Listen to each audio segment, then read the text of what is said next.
Lançado em maio de 2025, Premonição 6, Laços da Morte, é um filme de terror sobrenatural, dirigido por Zach Lipovetsky e Adam B. Stan. Stephanie, atormentada por pesadelos, tem que quebrar o ciclo de mortes para salvar sua família. Sejam muito bem-vindos ao canal A Hora da Arrepio.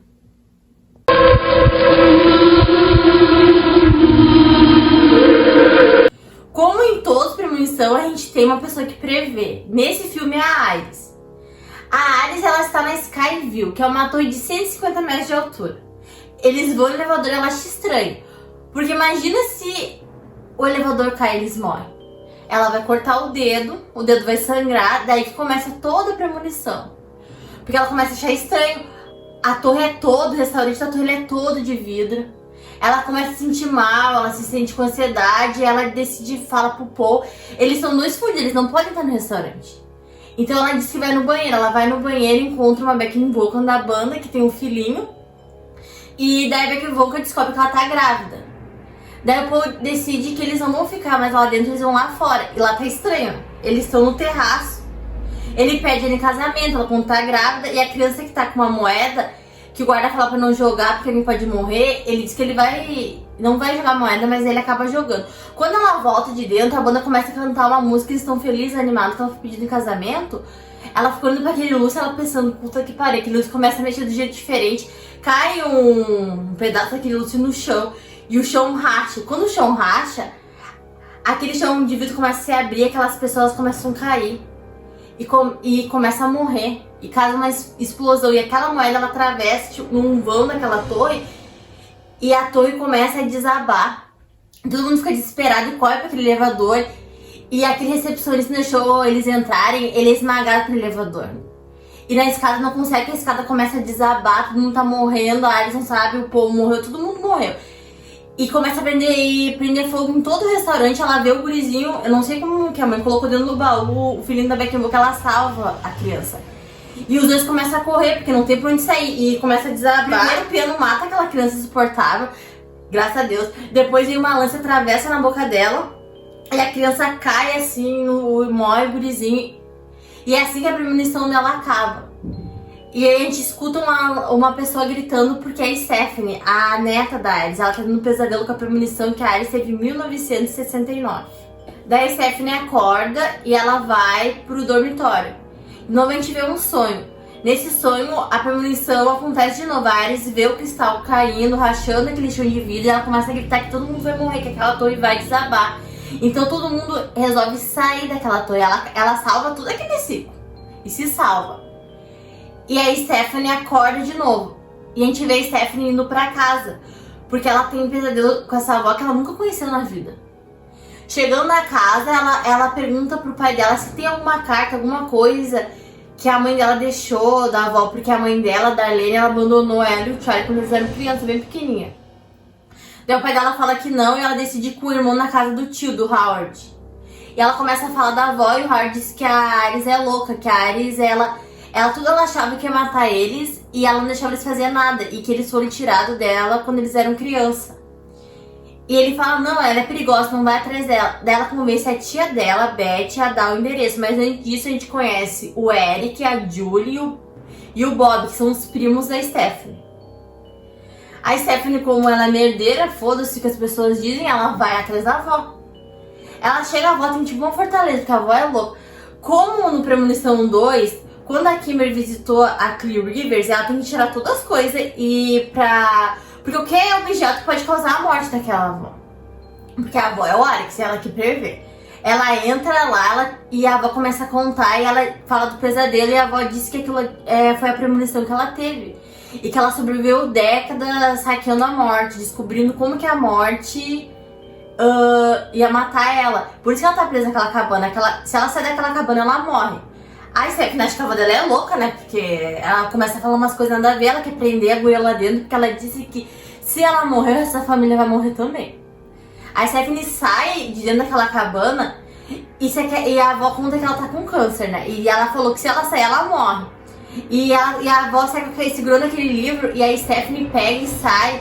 Qual a lógica seria a avó jogar o livro pra ela? Se ela não, a véia sai, porque ela disse que a Stephanie só vai acreditar vendo.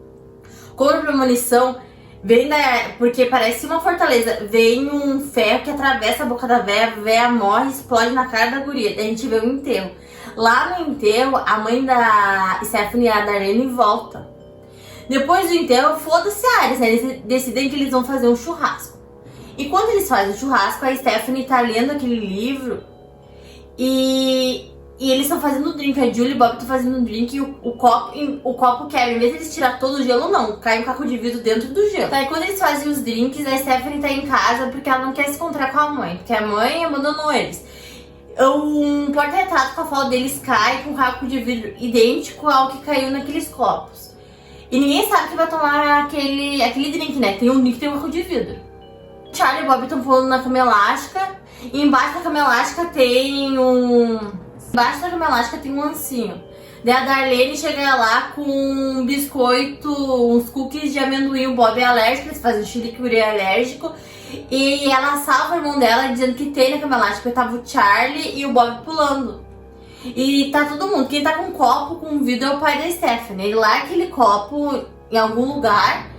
Aquela garrafa de cerveja que o Guri tava tomando enquanto fazia churrasco cai. Que vai enchendo o compressor de ar, que bate que liga o cortador de grama. Enquanto isso, o Howard, que é o tio da Stephanie, decide que ele vai dar um mortal. Ela fica desesperada, ela pega o carro pra ir atrás dele. Que ele vai dar um mortal. Quando ele dá um mortal, ele pisa no carro de vidro, ele cai e aquele cortador de grama pega e mata ele. Começa a sair sangue por tudo que é lado. A família toda fica chocada. Daí a gente vê o velório do Howard. A Stephanie, ela tá mexendo naquele livro. O livro é um recorte de todas as premonições que aconteceram. Nos 5 filmes ali, a Ares, ela ficou estudando sobre as mortes que aconteceram. Daí a Stephanie chama toda a família porque ela tem um comunicado pra dizer. Ela faz que nem o FBI, com recorte, ela começa a explicar que todas aquelas pessoas que sobreviveram na premonição da Ares não deveriam ter sobrevivido. E que os descendentes daquelas pessoas foram as vítimas de todas as premonições que tiveram. O Alex, o Sam, a Cleaver, a Kimberly, todos. Eles não deviam ter existido. Foi por isso que eles morreram. E ela disse que é pro laço sanguíneo. Então começou com Howard, porque a Ares morreu. Os próximos a morrer serão o Eric, a Julie e o Bob. Depois vai ser a Darlene, que é a mãe dela, ela e o Charlie. Só que eles acham que é uma bozeira. Ela disse que pro Eric não sair de casa, que a morte tá atrás dele, que ele é o próximo na fila. Mas o Eric é merdeiro, tatuador, ele decide que ele vai igual. Ele começa a tatuar o braço, tributo ao pai dele, que ele gostava muito. E o dono do estúdio de tatuagem manda ele fechar o estúdio. E manda ele desinfetar as coisas, igual no Premonição 5. Que o álcool faz uma explosãozinha.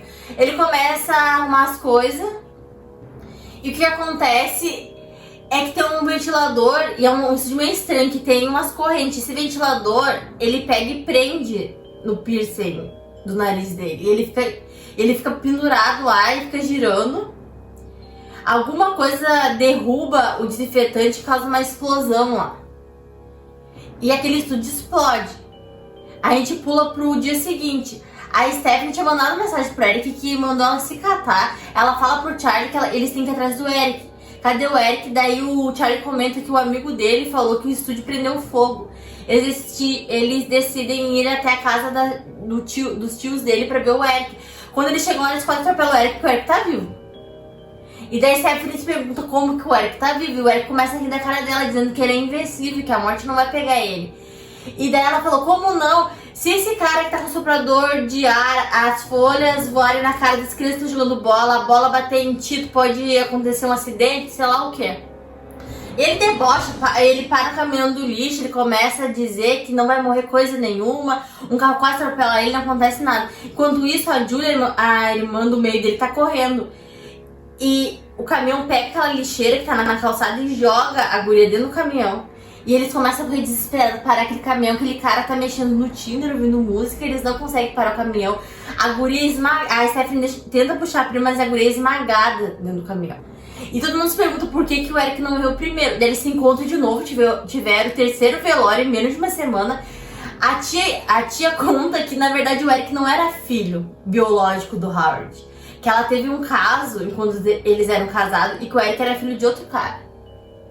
Daí que o Bob fica com o cu na mão, né? Porque ele é o próximo a morrer.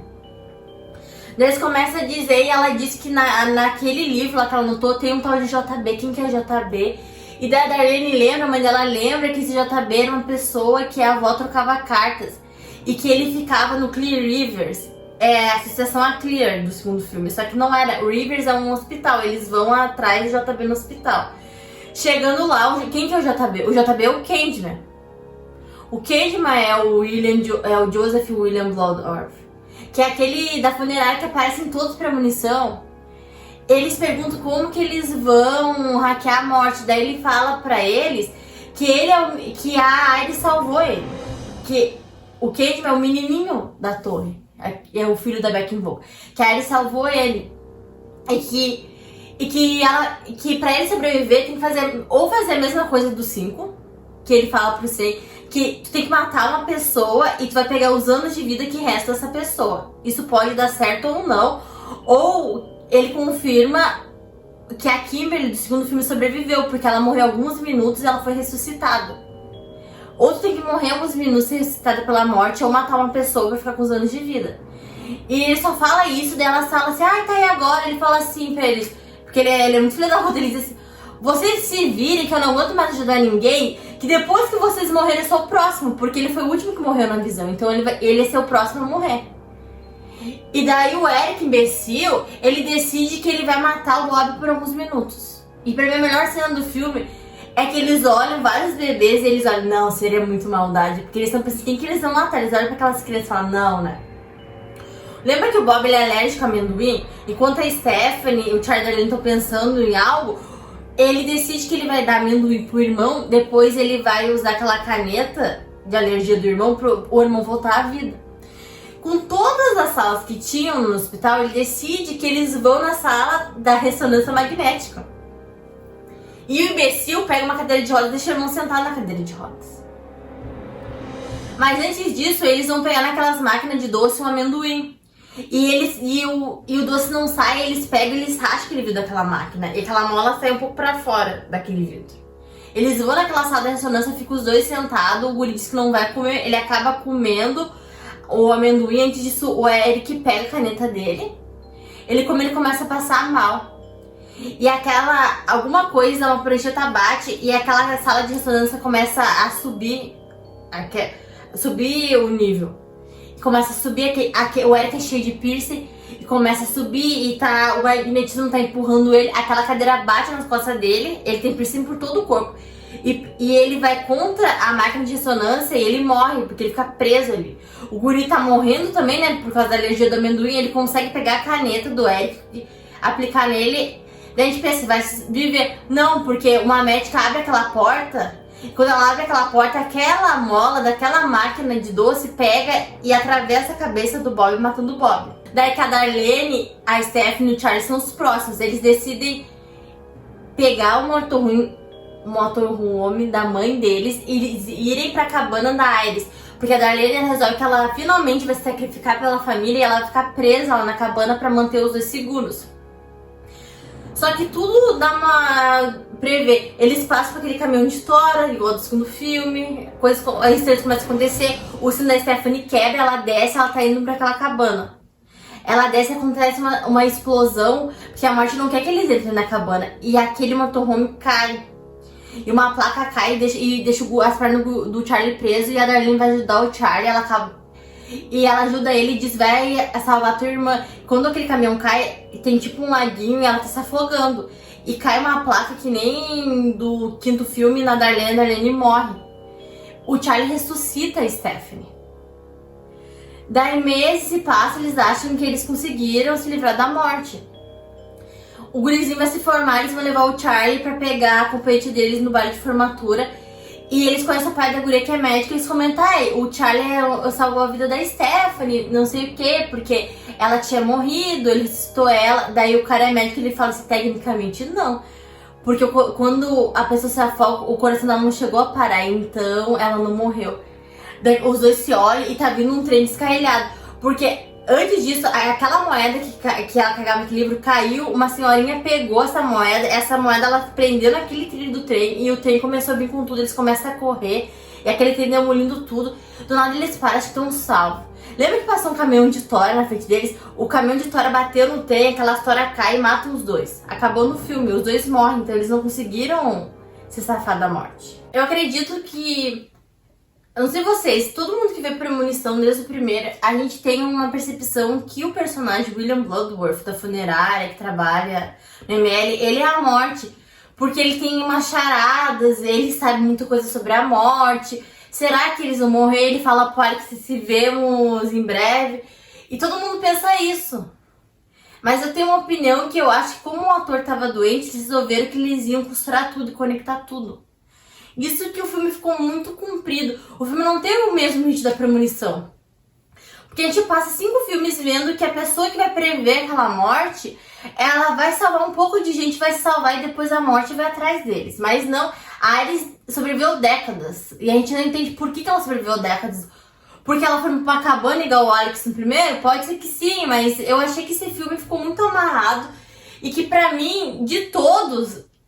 Ele não é o pior porque tem um 4, né? Então eu vou colocar o ranking dos premonições que eu mais gosto. O meu favorito é o primeiro, que é o início de tudo, porque eu acho que a gente tem uma empatia pelo Alex. A gente quer que o Alex viva, a gente gosta do Carter, a gente gosta da Cleaver, mas a Stephanie a gente não quer que ela viva. A gente queria que o tio tivesse vivo e os primos, porque a família da Stephanie do lado com a mãe é muito chato, não dá, ninguém quer. O segundo que eu mais gosto é o... Eu gosto do 3, da montanha russa, porque eu gosto daquela morte do bronzeamento, acho que o 3 é bem construído. Apesar de ele não explicar nada se a Kimberly sobreviveu, a gente só vai descobrir depois de 14 anos, quantos anos? Depois de sei lá quantos anos, 22 anos que a Kimberly estava viva. Depois eu gosto do 2, do 5, do 6 e do 4. O 6 só é antes do 4 porque o do Card é muito ruim. Pra mim, as melhores premonições é o que aparece o Candyman. E se vocês gostaram do vídeo, não esqueça de deixar um joinha, se inscrever no canal, ativar as notificações aqui no sininho e comentar aqui embaixo se vocês querem sair a premonição, que eu explique todas as premonições antes e conecte com vocês. Até a próxima. Tchau, tchau.